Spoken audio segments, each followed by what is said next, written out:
আমার প্রিয় মা বোন, এবার আপনাদের উদ্দেশ্যে আমি কোরআন এবং হাদিসের আলোকে 11টি বিশেষ নাসিহা পেশ করতে চাই, যেগুলো আপনাদের জীবনকে আলোকিত করবে, দুনিয়াতে আপনাদেরকে মর্যাদার আসনে আসীন করবে, আর আখিরাতে আল্লাহ তাআলার কাছে আপনারা প্রিয় বান্দী হিসাবে উপস্থাপিত হবেন।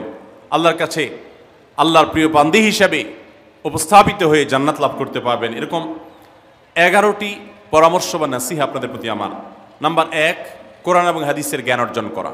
এটা সকল পুরুষ এবং নারী সকলের জন্য ফরজ। কোরআন এবং হাদিসের জ্ঞান অর্জন করা আমাদের জন্য ফরজ। আমরা অনেকেই আছি যারা ইসলামের ফরজ বিধিবিধানগুলো জানি না। আমাদের যেগুলো অবশ্য কর্তব্য সেগুলো আমরা অনেকে জানি না, শুধু নামে মুসলমান। গতানুগতিক কিছু কাজ করি, হাতে গোনা কিছু ইসলামের নামে কাজ করি, বাস মনে করেছি আমি মুসলমান হয়েছি। আপনাকে ঈমান সম্পর্কে জানতে হবে। আপনার ঈমান কিভাবে আনতে হবে, কি কোন কোন বিষয়ের প্রতি বিশ্বাস থাকতে হবে, কি বিশ্বাস থাকতে হবে, আল্লাহ সম্পর্কে বিশ্বাস থাকতে হবে। ঈমান সম্পর্কে অনেক ভুল ধারণা আমাদের আছে। আমরা আল্লাহ সম্পর্কে বিস্তারিত জানি না, আখিরাত সম্পর্কে জানি না, নবী রাসূল সম্পর্কে জানি না। এগুলো সম্পর্কে সঠিক জ্ঞান অর্জন করতে হবে। 5 ওয়াক্ত নামাজ এর বিধিবিধানগুলো, কখন কোনটা পড়তে হয়, ওয়াক্ত কখন থাকে কখন যায়, অনেক মহিলা আছেন জানেন না, অনেক নারীরা আছেন, অনেক পুরুষরা আছেন জানেন না। এগুলো জানতে হবে। ইসলামকে জানাটা অনেক গুরুত্বপূর্ণ। আর জানার জন্য কোরআনে কারীম বুঝে পড়বেন, হাদিস বুঝে পড়বেন, মাসলা মাসাইলের বই পুস্তক বুঝে পড়বেন ওলামাদের তত্ত্বাবধানে থেকে, এবং কোরআন এবং হাদিস শেখার যত ভালো আয়োজন উদ্যোগ আছে সেগুলোতে শামিল হবেন, জ্ঞান অর্জন করবেন। এটা ইসলামের গুরুত্বপূর্ণ একটা ব্যাপার।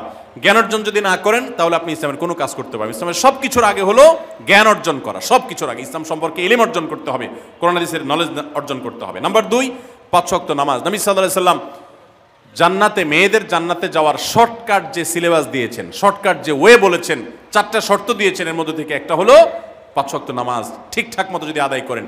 অনেক মহিলারা আছেন জোহরের নামাজ আসরের সময় গিয়ে আদায় করেন, আসরের কাছাকাছি আদায় করেন, কারণ গৃহস্থলী কাজে ব্যস্ত থাকেন, রান্নাবাড়ার কাজে ব্যস্ত থাকেন, গা গোসল নিয়ে ব্যস্ত থাকেন।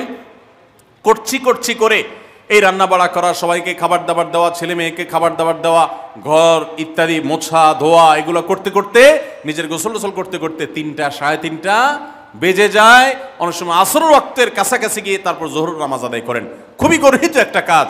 আমার মা বোনরা সতর্ক থাকবেন এ ব্যাপারে, যে নামাজ সময় মতো আদায় করতে হবে।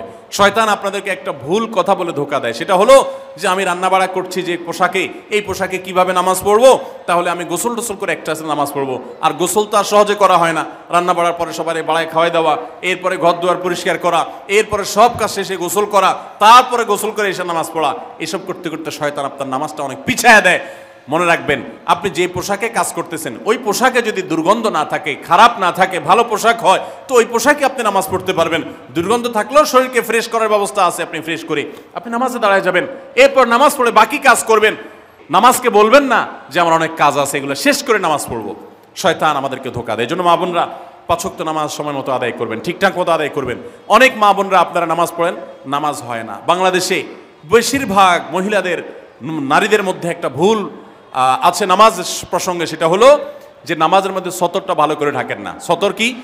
মেয়েদের নামাজের মধ্যে মুখমণ্ডল ছাড়া, 2 হাতের কবজি ছাড়া তাদের মাথা থেকে পা পর্যন্ত পুরো শরীর তারা ঢেকে রাখবে। আজকাল নামাজের ওড়না পাওয়া যায়, এই ওড়নাগুলো পরলে এই মুখমণ্ডল ছাড়া 2 হাত এক সহকারে ঢাকা থাকে, এভাবে ঢেকে রাখতে হবে। আপনি যদি নামাজ পড়েন, আপনার গলা দেখা যায়, আপনার কাঁধের কিছু অংশ দেখা যায়, চুল দেখা যায়, আপনার হাতের কনুই দেখা যায়, তাহলে সেক্ষেত্রে কিন্তু আপনার নামাজ হবে না। যদি আপনার পুরো নামাজ জুড়ে এরকম খালি থাকে এগুলো, তাহলে নামাজ হবে না।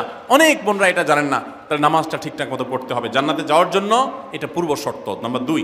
নাম্বার 3, রমজান মাসে রোজা রাখা। রোজা রাখার ক্ষেত্রে আলহামদুলিল্লাহ মা বোনরা রাখেন সাধারণত, কিন্তু রোজা রেখে গীবত, মিথ্যা, শেকায়েত, মানুষের পিছনে সমালোচনা করা, এগুলো করলে রমজান নষ্ট হয়ে যায়, রোজা নষ্ট হয়ে যায়। এগুলো করা যাবে না, এগুলোতে বেঁচে থাকতে হবে। সেই সাথে অনেক মা বোন আছেন, একটু সন্তান গর্ভে আসছে, কিন্তু সন্তান দুধ কিংবা সন্তান দুধ পান করে, এই অজুহাত দিয়ে তিনি দেখা যায় যে রমজানের রোজা ঠিক মতো রাখেন না। এটা ভুল। বরং সামান্য একটু ঠুনকো অজুহাতে রমজান রোজা বাদ দেওয়া যাবে না। যতক্ষণ পর্যন্ত শক্তি সামর্থ্য আছে রমজান রোজা ঠিক মতো রাখতে হবে। নাম্বার 3। 4 নম্বর হলো স্বামীর আনুগত্য করা। আমি সবসময় বলি এটা হলো মহিলাদের জন্য তিতা করল্লার আমল। তিতা করল্লা দিয়ে জুস বানায় খাওয়ানো, এটা যেরকম কষ্টের কাজ মানুষের জন্য, ঠিক একইভাবে মহিলাদের জন্য স্বামীর কথা শোনাটা এরকম কষ্টের কাজ। অনেক মহিলা আছে নামাজ পড়তে রাজি আছি, রোজা রাখতে রাজি আছি, তাসবিহ তাহলিল করতে রাজি আছি, কোরআন পড়তে রাজি আছি, মগর পুরুষের স্বামীর কথা শুনবো না কেন? তার কথা শুনবো কেন? আমি কি কম বুঝি? এই মানসিকতা আজ পশ্চিমা অপসংস্কৃতির যে ছোঁয়া আমাদের সমাজে এসেছে, লেগেছে, এটার কারণে আমাদের মা বোনদের মধ্যে তৈরি হয়েছে। এটা কখনো আমাদেরকে সুখী করতে পারে না। একটা ছোট মুদি দোকানেও একজনকে দায়িত্বশীল মানতে হয়, একজন মালিক হয়, আরেকজন অধীনস্থ হয়, একজন ম্যানেজার হয়, আরেকজন তার কর্মী হয়। এতটুক চেইন অফ কমান্ড যদি ঠিক না থাকে তাহলে একটা ছোট দোকানও সুশৃঙ্খলভাবে চলতে পারে না, সেটাও বিশৃঙ্খল হয়ে যাবে। তাহলে একটা সংসার, একটা পরিবারে একজনকে মুরব্বী না মানলে কিভাবে সেটা চলতে পারে? অবশ্যই একজন নারী তার স্বামীকে অভিভাবক মানবেন, মুরব্বী মানবেন, তাকে মেনে চলবেন। শুধু ইসলামই বলে নেই, পশ্চিমা দুনিয়ার মানুষরাও স্বীকার করে। সব একটা আত্মজীবনীমূলক লেখা ধারাবাহিকভাবে বাংলাদেশে একটি জাতীয় গণমাধ্যমে প্রকাশ হয়েছে অনেক বছর আগে, আমি পড়েছি। সেখানে তিনি পরিষ্কার করে বলেছেন যে আমার দাদি নানীরা পারিবারিক জীবনে যতটা সুখী ছিল, এখন আমাদের স্ত্রী, আমাদের মেয়েরা ততটা সুখী না। অথচ তাদের এত বেশি শাড়ি চুড়ি, এত বেশি সাজগোজ, এত বেশি সুখ সমৃদ্ধির উপকরণ ছিল না আজকের মেয়েদের যতটা আছে। পারিবারিক শান্তি তখন যতটা ছিল এখন তার ধারে কাছেও নেই। এর অন্যতম কারণ হলো এটি যে আমরা পশ্চিমা অপসংস্কৃতির ছোঁয়ায় পড়ে শয়তান আমাদেরকে অতিরিক্ত স্বাধীনতার নাম দিয়া আমাদেরকে বলগাহীন স্বাধীনতার পথে নিয়ে গেছে, যেটা আমাদের ধ্বংস ডেকে এনেছে। এজন্য একজন গার্ডিয়ান, একজন অভিভাবক পরিবারে থাকতে হবে, তাকে মানতে হবে। আপনি নারী হিসাবে আপনার স্বামীটাকে যদি মনে হয় একটু বোকা কিসিমের, সে বুঝে না, আপনি অবশ্যই ডেফিনেটলি আপনি তাকে বোঝাবেন, আপনি তাকে আপনার মতামত বলবেন, তারও কর্তব্য আপনার মতামত গ্রহণ করা। কিন্তু এর মানে এই না যে আপনি তাকে ডিনাই করবেন, পাত্তা দিবেন না, অবজ্ঞা করবেন, তার কাছে জিজ্ঞেস করা ছাড়া যেদিক সেদিক যাবেন, যা খুশি তা করবেন, এটা উচিত না। আপনার জান্নাতে যাওয়ার প্রয়োজনে ওই যে তিতা করল্লা বলেছি, সে যদি কোনো দিক থেকে তাকে মানতে আপনার কষ্ট হয়, আপনার থেকে সে পিছিয়ে আসে বুদ্ধিতে জ্ঞানে, তারপরে একটু কষ্ট করে ঢোক গিলেন, একটু কষ্ট করে সবর করেন, শুধুমাত্র জান্নাতের আশায় আল্লাহ তাআলা আপনাকে মর্যাদা দিবেন, দুনিয়াতে বড় করবেন, আখিরাতে বড় করবেন। অনেক সময় দেখা যায় পুরুষতান্ত্রিক সমাজে আমাদের দেশে দেখা যায় যে পুরুষদের নানা অনাচারে মেয়েরা অতিষ্ঠ হয়। একটু সবর করেন, সন্তান সন্ততি বড় হবে, তখন আর পুরুষের এই সমস্ত জুলুম থাকবে না, পুরুষ তখন দৌড়ের উপরে থাকবে। এই বাস্তবতা আমরা প্রত্যেকটা মানুষ উপলব্ধি করার কথা। অতএব মুসলিম নারীদের অত্যন্ত গুরুত্বপূর্ণ আরেকটি বিষয় হলো 4 নম্বর যেটি বললাম, স্বামীর আনুগত্য করা। যতটুকু সম্ভব তার সর্বোচ্চ আনুগত্য করার চেষ্টা করতে হবে, যতক্ষণ তিনি কোরআন হাদিসের কথা বলেন। স্বামী যদি কোনো অন্যায় কথা করতে বলেন তাহলে তখন আর তার কোনো কথা শোনা যাবে না। নাম্বার 5, একজন মুসলিম নারীর জন্য তার ইজ্জতের হেফাজত অত্যন্ত গুরুত্বপূর্ণ ব্যাপার। এমন একটা সমাজে আমরা বসবাস করতেছি, পাঠ্য বইয়ে শিক্ষার নামে আমাদের সন্তানদের চরিত্র নষ্ট করে দেওয়া হচ্ছে, বিবাহ বহির্ভূত সম্পর্ক করতে তাদেরকে উস্কানি দেওয়া হচ্ছে, শিক্ষার নামে কুশিক্ষা দেওয়া হচ্ছে, যার কারণে আমার সন্তান নষ্ট হয়ে যাচ্ছে। এই জন্য আমি বলি, এমন যুবক, এমন যুবতী আজকাল সোনার হরিণ হয়ে গেছে। হাজারে 10 জন যুবক পাওয়া যাবে কিনা সন্দেহ, যেই যুবক বুকে হাত রেখে বুক টান টান করে আল্লাহর শুকরিয়া আদায় করে বলতে পারবে তার যৌবনে কোনো হারাম স্পর্শ সে করে নাই, কোনো হারামের কাছে সে যায় নাই, তার চরিত্রকে সে হেফাজত করেছে, কোনো গুনাহে সে লিপ্ত হয় নাই, এরকম কথা বলার মতো যুবক খুব বেশি নাই আমাদের সমাজে। ধ্বংস করে ফেলা হয়েছে বিনোদনের নামে, শিক্ষার নামে, নানা নামে। এগুলো আমাদের দেশের সংস্কৃতি ছিল না। এদেশের মুসলমান তো বটে, এদেশের হিন্দুরাও পারিবারিক এই বন্ধনের মধ্যে থেকে তারা তাদের চরিত্রকে হেফাজত করে বৈবাহিক সম্পর্ক ছাড়া কোনো প্রকার সম্পর্কের মাধ্যমে তাদের যৌন আকাঙ্ক্ষাকে মেটায় না। এটা এদেশের মাটির, এদেশের কালচার, এদেশের মানুষের কালচার, এদেশের সকল ধরনের মানুষের কালচার, কিন্তু এদেশের সেই সংস্কৃতিকে ধ্বংস করে দেওয়া হচ্ছে ছোট ছোট বাচ্চাদের বইয়ে এই বিবাহ বহির্ভূত সম্পর্কের কথা বলে। এই জন্য সচ্চরিত্র এখন সোনার হরিণ হয়ে গেছে। নবী সাল্লাল্লাহু আলাইহি সাল্লাম বলেছেন, মাইয়াজমান লি মা বাইনা লিহিয়াইহি ওয়া মা বাইনা রিজলাইহি আদমান লাহুল জান্নাহ। যে ব্যক্তি তার 2 চোয়ালের মাঝখানের অঙ্গ অর্থাৎ মুখ, আর যে ব্যক্তি তার 2 রানের মধ্যবর্তী অঙ্গ, তার লজ্জাস্থানকে হেফাজত করবে, অন্যায় খাতে ব্যবহার করবে না, এটার সংরক্ষণের দায়িত্ব এবং গ্যারান্টি যে ব্যক্তি নিজের ব্যাপারে নিজে নিবে, নবী সাল্লাল্লাহু আলাইহি সাল্লাম বলেছেন, আমি তার জন্য জান্নাতের দায়িত্ব নিয়ে নিলাম। যে এটা 2টার দায়িত্ব নিতে পারবে, আমি তার জান্নাতের দায়িত্ব নিলাম। এবং নবী সাল্লাল্লাহু আলাইহি সাল্লাম আরো বলেছেন, আকসারু মা ইউদখিলুন নাস আন-নার, মানুষকে সবচেয়ে বেশি জাহান্নামে নিয়ে যায় কোন জিনিসে? আল ফামু ওয়াল ফরজ, এই 2টি অঙ্গ, মুখ এবং লজ্জাস্থান। এই জন্য মা বোনরা, অনেকে আপনাদেরকে অনেক প্ররোচনা দিবে, অনেক গুনাহের পথে আহ্বান করবে। আপনাদের মেয়েরা স্কুল কলেজে পড়তে গেলে সেখানে অনেক অন্যায় আবেদন শুনবে, হারামের আহ্বান শুনবে। তাদেরকে সুশিক্ষা দিবেন যে আল্লাহ তাআলা তোমাকে যে চরিত্র দিয়েছে, এই যৌবন দিয়েছে, এটাকে যেখানে সেখানে ব্যবহার করলে হবে না।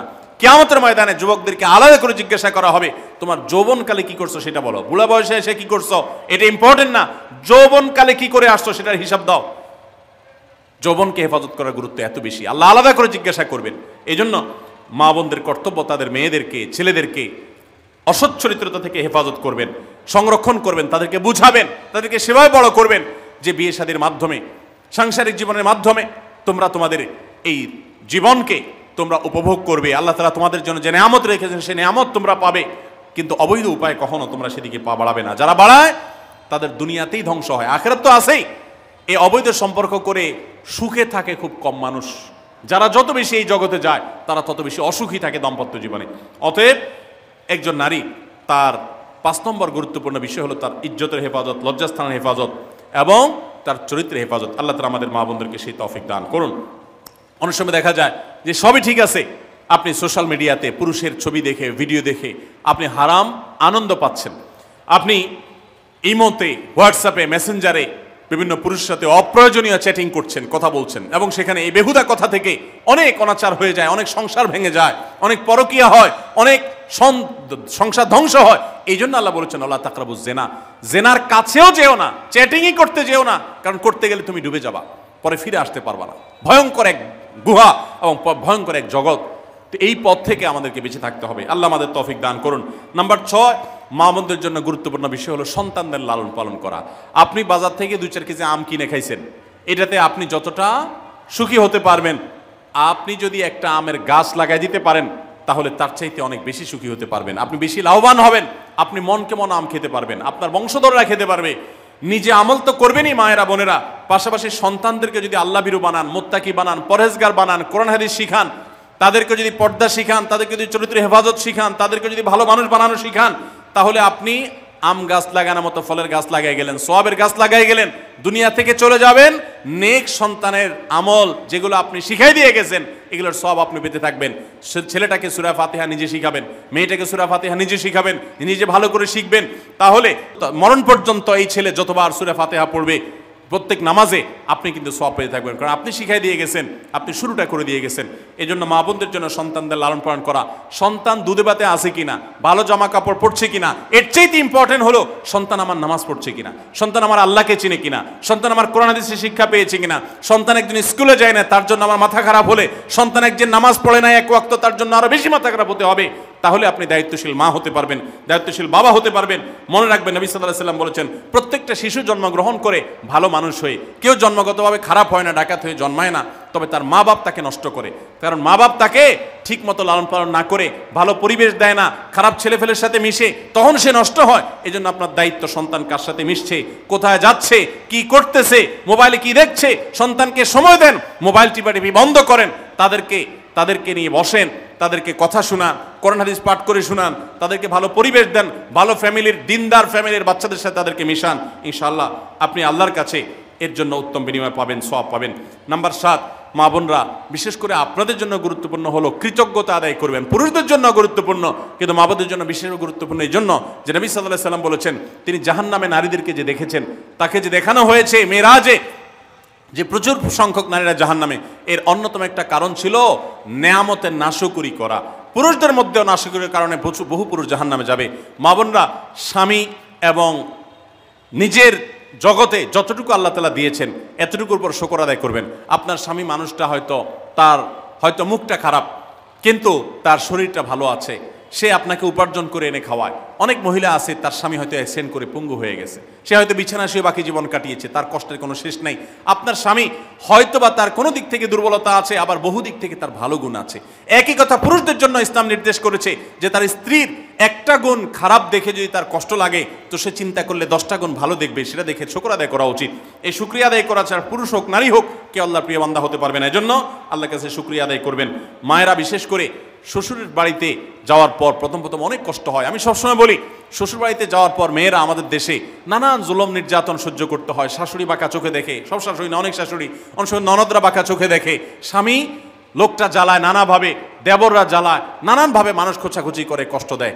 একটু ধৈর্য ধারণ করেন, আল্লাহ তাআলা আপনার সংসারে যখন 2-4টা সন্তান দিবে, এরা যখন বড় হয়ে যাবে, এগুলো সব আপনার বাহিনী হয়ে যাবে, তখন দেখবেন ওই বুড়া আস্তে আস্তে চুপসে গেছে, বুড়ার বড় কোনো গলা নাই, বড় কোনো কথা নাই, কারণ পোলাপান সব মায়ের পক্ষে থাকে, বুড়া সব আস্তে আস্তে সাইজ হয়ে যায়। এই জন্য মা বোনরা সবর করবেন, ধৈর্য ধারণ করবেন, খবরদার ধৈর্য হারা হবেন না, শুকর আদায় করবেন। নাম্বার 8, কখনো মুখ খারাপ করবেন না, গালিগালাজ করবেন না, অভিশাপ দিবেন না।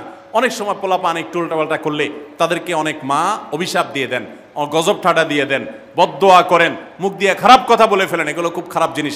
নবী সাল্লাল্লাহু আলাইহি ওয়াসাল্লাম বলেছেন, যদি কাউকে গজব ঠাডা দেওয়া হয় তো এটার উপযুক্ত না হলে যে দেয় তার উপরে এসে পড়ে, এরকম ভয়াবহ একটা বিষয়। এই জন্য কোন অবস্থাতে এগুলো যেন না হয়। এবং মেয়েদের জাহান্নামে যাওয়ার বেশি জাহান্নামে যাওয়ার অন্যতম একটা কারণ এটাও যে তাদের মধ্যে, অনেকের মধ্যে, আমি সবার কথা বলছি না, যে এই ধরনের গালিগালাজ করা, অভিশাপ দেওয়ার বদস্বভাব আছে। এই বদস্বভাব বহু পুরুষের মধ্যেও আছে, সবাইকে ছাড়তে হবে। নাম্বার 9, আত্মীয়তার বন্ধন রক্ষা করার পরে দায়িত্বশীল হতে হবে। স্বামীকে স্বামীর ভাই বোনের সাথে সম্পর্ক ভালো রাখতে কখনো বাধা দিবেন না। অনেক মহিলা আছে বোকার মতো কাজ করে। স্বামী যদি স্বামীর ভাইকে টাকা পয়সা দেয় সে অপছন্দ করে, স্বামী যদি স্বামীর বোনকে টাকা পয়সা দেয় সে এটাকে পছন্দ করে না, মা বাবার খোঁজ খবর বেশি নিলে তার কাছে ভালো লাগে না। এই মহিলা হলো নির্বোধ। কেন নির্বোধ? কারণ নবী সাল্লাল্লাহু আলাইহি ওয়াসাল্লাম বলেছেন যে মান সাররাহু আন ইউবসাতা লাহু ফি রিজকিহি আও ইউনসালাহু ফি আথরি ফালিয়াসিল রাহিমা, যে ব্যক্তি চায় তার রিজিকে আল্লাহ বরকত দেখ, তার হায়াতে বরকত দেখ, সে যেন রক্ত সম্পর্কে আত্মীয়দের সাথে সম্পর্ক বেশি ভালো রাখে। তাহলে আপনার স্বামীর রিজিক বেশি হোক, টাকা পয়সা বেশি হোক, তার হায়াতে বরকত হোক, এটা যদি আপনি চান তাহলে আপনি বরং তারা উৎসাহিত করা উচিত। তোমার ভাইটার খবর নাও, তোমার বোনটার বাড়িতে যাও, তোমার মা বাপের খেদমত করো, তাদের সাথে যত সম্পৃক্ত থাকবে আপনার স্বামীতে আল্লাহ তাআলা তত বরকত দান করবেন। এই জন্য তাকে সেটা করবেন। আবার পুরুষদেরা উচিত মেয়েদেরকে সুযোগ দেওয়া, তারা তাদের বাপ, মেয়েরও তো কর্তব্য আছে তার বাপ মার প্রতি, বাপ মার খেদমত করবে, বাপ মার জন্য হাদিয়া তোফা দিবে। অনেক পুরুষরা আছে মেয়েদের পাওনা অধিকারই দেয় না, হাদিয়া তোফা কোত্থেকে দিবে, তাদের মহরটাই দেয় না, তাদের হাত খরচ দেয় না। আলাদা কিছু হাত খরচ দেওয়া উচিত, যে তার মতো সে খরচ করবে, তার মা বাপের জন্য খরচ করবে। এগুলোর বিনিময়ে আমরা আল্লাহর কাছে জান্নাত পাবো। অতএব এই আত্মীয়তার সম্পর্ক রক্ষা করা গুরুত্বপূর্ণ। নাম্বার 10, সাদাকা করবেন। সাদাকা জাহান্নাম থেকে মুক্তির কারণ। নবী সাল্লাল্লাহু আলাইহি ওয়াসাল্লাম জাহান্নামের ব্যাপারে সতর্ক করেছেন আপনাদেরকে, আমাদের সবাইকে। অতএব সাদাকা দিলে জাহান্নাম থেকে মুক্তির একটা পথ আমরা পাই, সুগম হয়। এবং নবী সাল্লাল্লাহু আলাইহি ওয়াসাল্লামের সময় মহিলা সাহাবীরা তাদের গহনা খুলে আল্লাহর রাস্তা দান করতেন। এজন্য মসজিদ, মাদ্রাসা, বিভিন্ন গুরুত্বপূর্ণ যে দানের খাতগুলো আছে সেগুলোতে বেশি বেশি দান করবেন, বেশি বেশি আল্লাহর রাস্তায় ব্যয় করবেন, যতটুকু তৌফিক আছে ততটুকু। এখন মহিলারা দান করবে কোত্থেকে? পুরুষরা মহরের টাকাই পরিশোধ করে না, বেচারে দান করবে কোত্থেকে? এই জন্য পুরুষরা দায়ী হবে। এবং মহিলারাও তাদের মহরের টাকা যেন অনাদায় না থাকে, তারা যেভাবে চেষ্টা করলে হয় সেভাবে চেষ্টা করবেন। এবং তাদের হাত খরচ আলাদা দেওয়া উচিত, এবং তারা পর্দার মধ্যে থেকে তাদের মতো উপার্জনও করতে পারেন, সেটাও শরীয়ত তাদের জন্য সুযোগ রেখেছে। যেভাবে হোক তারাও সাদাকার চেষ্টা করবেন। 11 নম্বর সর্বশেষ হলো সময়ের অপচয় করবেন না। এখন এমন একটা সময় চলছে, বেশিরভাগ মানুষ জাহান্নামে যাবে যেই কারণে, আজকের যুগে সবচেয়ে বেশি আমরা বিপদগামিতার মুখে যাচ্ছি যে কারণে, সেটার অন্যতম হলো এই স্মার্টফোনের অপব্যবহার। আমরা অনেকে আছি টেলিভিশনের বিভিন্ন সিরিয়ালে আসক্ত, অনেকে আছি বিভিন্ন নাটক সিনেমায় আসক্ত, অনেকে আছি ফেসবুক এবং ইউটিউব এগুলোতে আসক্ত। বিশেষ করে মা বোনদেরকে বলছি, অনেকেই আছেন এখনো রিমোট ছাড়া তার পেটের ভাত হজম হয় না, সারাদিন রিমোট হাতে বসে থাকেন, একটার পর একটা সিরিয়াল এবং চ্যানেল পাল্টাতে থাকে। মনে রাখবেন, সফল ইমানদার হতে হলে এই অনর্থক কাজ না ছাড়লে আপনি সফল ইমানদার হতে পারবেন না। অনেকে নামাজে পড়ে আবার সিরিয়ালও দেখে, অনেকে আছেন ফেসবুকে ঘন্টাকে ঘন্টা, ইউটিউবে ঘন্টা ঘন্টা সময় নষ্ট করেন। এর জন্য আল্লাহর কাছে জবাবদিহি করতে হবে। কিয়ামতের ময়দানে আল্লাহ তাআলা কয়েকটা প্রশ্ন উত্তর দেওয়া ছাড়া একজন মানুষকেও নড়তে দিবেন না। এর ভিতরে একটা হলো যে তোমার সারা জীবনে কি অর্জন করেছো। সময়ের অপচয় করা যাবে না। সময় হলো জীবনের সবচেয়ে মূল্যবান সম্পদ। অতএব আল্লাহ তাআলা আমাদের সবাইকে জীবনের এই অমূল্য সম্পদ সময়কে সংরক্ষণ করার তৌফিক দান করুন। মা বোনরা, আপনাদেরকে আমি আল্লাহর ওয়াস্তে উপদেশ করতেছি, যারা বদভ্যাস আছে ফেসবুক ইউটিউবে ঘন্টা ঘন্টা পড়ে থাকার, প্রয়োজনে এগুলো সব ডিলিট করে দেন মোবাইল থেকে। প্রয়োজনে আপনি এই মোবাইল বিক্রি করে বাটন ফোনে চলে যান। নিজের বদভ্যাসকে নিয়ন্ত্রণ করতে না পারলে প্রথমে চেষ্টা করেন, এরপর না পারলে প্রয়োজনে বাদ দিয়ে দেন। আল্লাহর জন্য যদি ত্যাগটা করেন, কিয়ামতের বলতে পারেন, আল্লাহ গুনাহ থেকে বাঁচার জন্য, তোমাকে খুশি করার জন্য আমি স্মার্টফোন পর্যন্ত রাখি নাই, বাটন ফোনে চলে গেছি। আল্লাহ তাআলা খুশি হবেন ইনশাআল্লাহ বিইذনিল্লাহ। বহু মায়েরা তাদের সন্তান নষ্ট হয়ে যাচ্ছে এই মোবাইলের আসক্তি, সিরিয়ালের আসক্তির কারণে। তাদের স্বামীর সাথে সম্পর্ক নষ্ট হয়ে যাচ্ছে এই সমস্ত আসক্তির কারণে। অনেক গুনাহের পথে তারা চলে যাচ্ছেন এই সমস্ত আসক্তির কারণে। এই জন্য এগুলোকে নিয়ন্ত্রণ না করলে আপনি কখনো নেককার হতে পারবেন না। আপনার সন্তানকে মোবাইল দেখে খাওয়াবেন না। আমি আমার সন্তানকে মোবাইল দেখে খাওয়াই না। আমরা সব জায়গায় বলি মোবাইল দেখা, কার্টুন দেখায়া, মোবাইল দেখায়া বাচ্চাকে খাওয়াবেন না।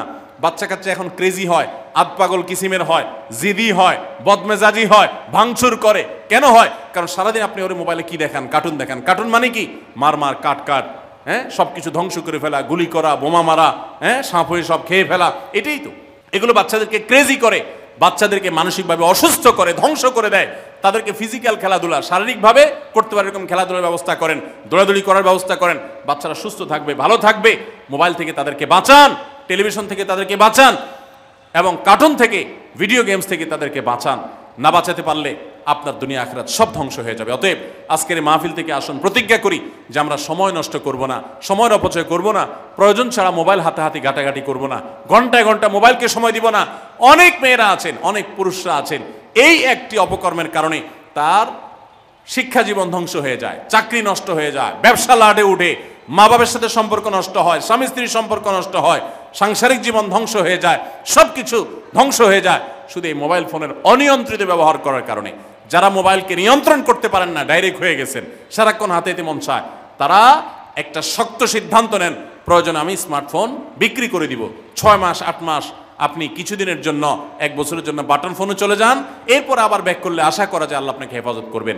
এবং ইসলামের নাম দিয়ে, অনেকে বলে আমি ইউটিউবে ওয়াজ শুনি, ফেসবুকে ওয়াজ শুনি, ওয়াজের নাম দিয়া আপনি যে কি করেন কি না করেন সেটা আপনার আরশের মালিক সবই জানেন। অতএব যে ওয়াজ শুনতে গিয়ে আপনার আকাম কুকাম করা লাগে, খারাপ জিনিস দেখা লাগে, ওই ওয়াজ শোনার কথা আপনাকে ইসলাম বলে নেই। আল্লাহ তাআলা আমাদের সবাইকে সবগুলো বিষয় আমল করার তৌফিক দান করুন। আমরা আবারও বলছি, আজকে আমাদের মা বোনদেরকে লক্ষ্য করে বিশেষ করে যে 11টি করণীয় আপনাদের জীবনকে সোনালী জীবনে পরিণত করতে পারে, আপনাদের জীবনটাকে সমৃদ্ধ করতে পারে, সুখী করতে পারে, এবং আল্লাহর কাছে আপনাদেরকে জান্নাতের উপযুক্ত করবে।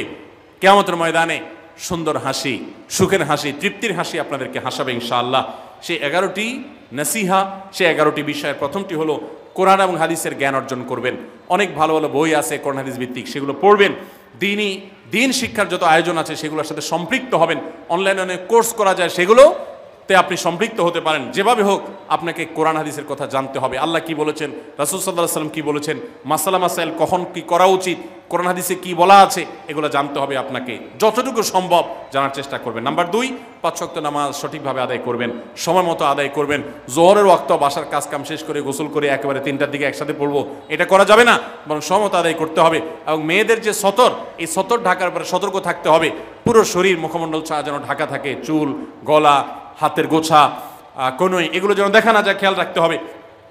এবং নামাজ ধীরে ধীরে পড়তে হবে। অনেক মহিলা অনেক দ্রুততার সাথে নামাজ পড়েন, এবার পড়লে হবে না। নাম্বার 3, রমজানের রোজা ঠিক মতো রাখতে হবে, যথাযথভাবে রাখতে হবে। রোজা রেখে গীবত, শিকায়েত, মিথ্যা, গালমন্দ এগুলো করা যাবে না। নাম্বার 4, স্বামীর আনুগত্য করতে হবে। নিজের কাছে খারাপ লাগলেও একটু সবর করতে হবে, যতক্ষণ পর্যন্ত স্বামী ন্যায়সঙ্গত কথা বলে, অন্যায় কাজ করতে না বলে, গুনাহের কাজ করতে না বলে, ততক্ষণ পর্যন্ত তার কথা মানতে হবে।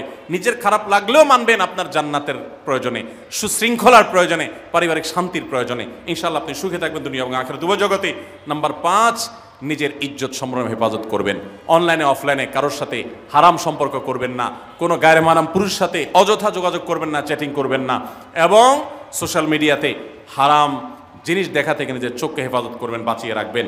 নাম্বার 6, নিজের সন্তানদেরকে দিন শিখাবেন, তাদেরকে কোরআন হাদিস শিখাবেন, উত্তমভাবে লালন পালন করবেন, তাদেরকে নামাজ শিখাবেন, মেয়েদেরকে পর্দা শিখাবেন, তারা যেন চরিত্র হেফাজত করে সেই শিক্ষা তাদেরকে দিবেন। উপযুক্ত হওয়ার পর ছেলে মেয়েকে বিয়ে দিবেন, কোনোভাবে যেন হারাম সম্পর্কে না জড়ায় সেজন্য সাবধান থাকবেন। ভালো ফ্যামিলির সাথে তাদেরকে উঠা বসা করাবেন, ভালো শিক্ষা প্রতিষ্ঠানে দিবেন যেখানে দিলে তার ঈমান আমল হেফাজত থাকবে। নাম্বার 7, আল্লাহর শুকরিয়া আদায় করবেন, বান্দারও শুকরিয়া আদায় করবেন। আল্লাহ যা দিয়েছেন, যতটুকু আছে স্বামীর সংসারে, আলহামদুলিল্লাহ বলতে শিখবেন, আল্লাহ তাআলা বাড়াই দিবেন ইনশাআল্লাহ। নাফরমানি, নাশুকরি করবেন না, তাহলে আপনি নিজেই ক্ষতিগ্রস্ত হবেন, কষ্টের মধ্যে থাকবেন। আর শুকরিয়া আদায় করলে আপনার নিজেরই মানসিক প্রশান্তি হবে, আল্লাহ আরো নেয়ামত বাড়িয়ে দিবেন। নাম্বার 8, কোনো প্রকার অভিশাপ গালমন্দ করবেন না, সেটা ছেলে মেয়েকে হোক, সংসারকে হোক, স্বামীকে হোক, কোনো কিছু না, ধৈর্য ধারণ করতে হবে। পুরুষদের জন্য এই কথাগুলো প্রযোজ্য। আর নাম্বার 9, আত্মীয়তার সম্পর্ক রক্ষা করতে হবে, ছিন্ন করা যাবে না। নিজের স্বামীকে তার বাপ, তার বোন, তার মা, তার ভাই, তাদের সাথে সুসম্পর্ক বজায় রাখতে সাহায্য করবেন, বাধা দিবেন না, পারলে আরও সাহায্য করবেন, এতে আপনারই লাভ হবে। আবার স্বামীদেরও উচিত স্ত্রীকে তার পরিবারের সাথে সম্পর্ক বজায় রাখার জন্য সাহায্য করা। মেয়েদের উচিত তাদের মা, তাদের বোন, ভাই, তাদের সাথে আজকাল মোবাইলে যোগাযোগ করা যায়, খোঁজখবর নেবেন, কথাবার্তা বলবেন। স্বামীর সংসারে আসছেন দেখে বাপের সংসার ভুলে যাবেন, সেটাও যেন না হয়, খেয়াল রাখতে হবে। নাম্বার 10, যতটুকু সম্ভব দান সাদাকা করবেন। জান সাদাকা জাহান্নাম থেকে মুক্তির কারণ হয়, সেটার জন্য সাধ্য অনুযায়ী করবেন। পুরুষরা তাদের জন্য এই ক্ষেত্রে হেল্প করবেন, যাতে তাদের মোহর ইত্যাদি দেওয়া, মাসে হাত খরচ কিছু দেওয়া, যাতে তারা সাদাকা করতে পারে সেই সুযোগ। আজকাল দেখা যায় অনেক মেয়েরা টাকা পয়সা পেলে মার্কেটে চলে যাবেন, কি কিনবে এটা নিয়ে অস্থির হয়ে যান। মার্কেটে আপনি যা দরকার হলে যাবেন, কেনা দরকার হলে কিনবেন, কিন্তু দানের জন্য একটা খাত রাখবেন। পারিবারিক সাদাকা বাক্স, একটা বাক্স রাখবেন, যে খুচরা টাকা পয়সা বা বিভিন্ন টাকা পয়সা ছেলে মেয়েরা রাখবে, আপনি রাখবেন, উৎসাহিত করবেন। এটা দিয়ে একটা গরিব ফ্যামিলি মুখে হাসি ফোটাবেন, একটা ভালো কাজ করবেন, পারিবারিকভাবে এরকম দানের ব্যবস্থা করবেন। বোনেরা, সর্বশেষ হলো সময় নষ্ট করবেন না সোশ্যাল মিডিয়াতে। আল্লাহর ওয়াস্তে এটা থেকে নিজেকে বাঁচাবার জন্য সংগ্রাম করেন। যারা এখনো এই রোগ থেকে বাঁচতে পারেন নাই, আল্লাহর কসম করে বলছি, দুনিয়ার জীবনটাই ধ্বংস হবে, অসুখী থাকবেন, অশান্তিতে থাকবেন, আখিরাতের ধ্বংস তো আছেই। অতএব ফেসবুক, ইউটিউব, এটা যদি আপনাকে দেখতে হয়, খারাপ কিছু যেন না আসে সেভাবে ফিল্টার করে নেবেন, এবং নিয়ন্ত্রিত নির্দিষ্ট সময়ের বেশি দেখবেন না। 10 মিনিট সকাল, দুপুর, রাত, এর বেশি বিকাল, আমি এর বেশি দেখবো না। ঘন্টায় ঘন্টা টিপবেন না। অনেক মহিলা আছে, স্বামীকে সময় দেওয়ার সুযোগ নাই, সন্তানের দিকে তাকাবার সুযোগ নাই, উনি টেলিভিশন এবং মোবাইলে আসক্ত, এবং এটা আমাদের সমাজকে ধ্বংস করে দিচ্ছে। নিজের ক্ষতি নিজে করছেন, নিজের পায়ে কুঠারাঘাত করছেন। আল্লাহ তাআলা আমাদের সবাইকে এই সব বিষয়গুলোকে মেনে চলে, এই 11টা পয়েন্টকে মেনে চলে আমাদের মা বোনদের জীবনকে সমৃদ্ধ করার তৌফিক দান করুন। আমাদের সবাইকে আল্লাহ তাআলা আমল করার তৌফিক দান করুন। জাযাকুমুল্লাহু খাইরা ওয়া আখিরু দাওয়ানা আনিল হামদুলিল্লাহি রাব্বিল আলামিন।